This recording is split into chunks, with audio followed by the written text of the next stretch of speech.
Assalamualaikum warahmatullahi wabarakatuh. Perkenalkan, nama saya Rudi Fazri dari PT PN4 Regional 3 peserta PLDP 3 Bidang Keuangan dan Akuntansi Angkatan 20. Saya akan menjelaskan secara singkat beberapa materi. Yang pertama adalah tentang akuntansi dan keuangan. Akuntansi adalah suatu kegiatan yang menyajikan informasi terutama yang bersifat keuangan mengenai satu kesatuan ekonomi yang digunakan untuk pengambilan keputusan ekonomi.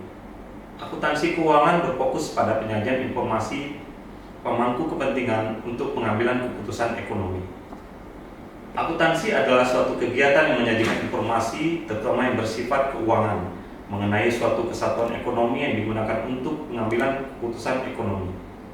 Akuntansi menyajikan informasi bagi stakeholders untuk menaksir prospek aliran kas, aktiva, dan kewajiban prestasi keuangan dan sumber perolehan dan penggunaan dana.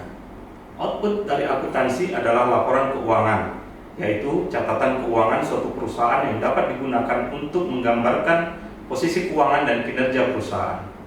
Laporan keuangan yang lengkap biasanya meliputi laporan posisi keuangan atau neraca, laporan laba rugi, laporan arus kas, laporan perubahan ekuitas, dan catatan atas laporan keuangan.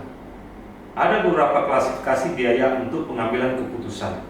Yang pertama, biaya diferensial adalah perbedaan biaya yang terjadi antara beberapa alternatif keputusan. Yang kedua, biaya tertanam atau tenggelam atau sunk cost adalah biaya yang telah terjadi dan tidak dapat diubah oleh keputusan apapun yang dibuat saat ini atau nanti. Yang ketiga, biaya kesempatan atau opportunity cost adalah biaya yang hilang pada saat keputusan telah dibuat. Yang keempat, biaya relevan adalah biaya yang terjadi di masa mendatang akibat dari perbedaan di antara berbagai alternatif keputusan. Misalnya, akan membeli pabrik A dan pabrik B mesin. Sebuah mesin dengan masing-masing ada upah operator. Jika operator mesin, operator A dan B sama, maka tidak relevan untuk diambil keputusan. Tetapi jika berbeda akan relevan untuk pengambilan keputusan. Dan yang terakhir, biaya tunai atau biaya yang membutuhkan pengeluaran kas di masa mendatang akibat keputusan sekarang atau keputusan yang akan datang.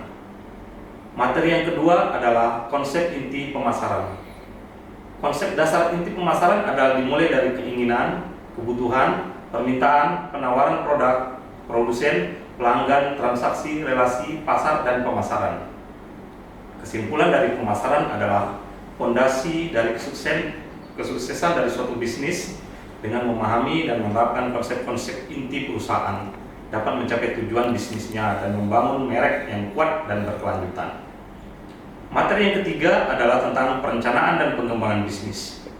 PT PN Group sebagai salah satu perusahaan BUMN di bidang perkebunan menghadapi tantangan dalam mengembangkan bisnis dan mengoptimalkan aset yang dimilikinya.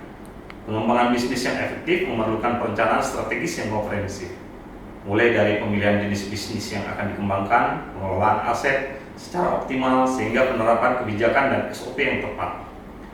Perencanaan bisnis merupakan proses memilih dan menetapkan kegiatan yang harus dilakukan kapan, bagaimana, dan oleh siapa. Esensi perencanaan meliputi pengambilan keputusan yang bertujuan mewujudkan kondisi masa depan yang diinginkan dan menjadi respon terhadap masalah saat ini.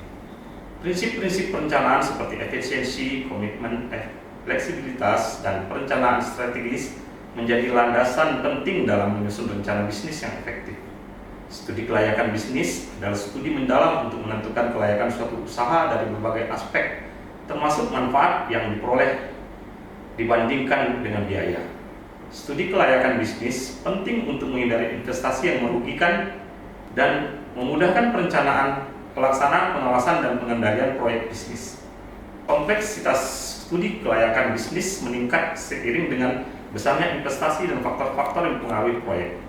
Pemahaman mendalam tentang konsep perencanaan dan pengembangan bisnis, optimalisasi aset, serta studi kelayakan bisnis adalah kunci untuk mendorong transformasi dan pertumbuhan PT PN Group.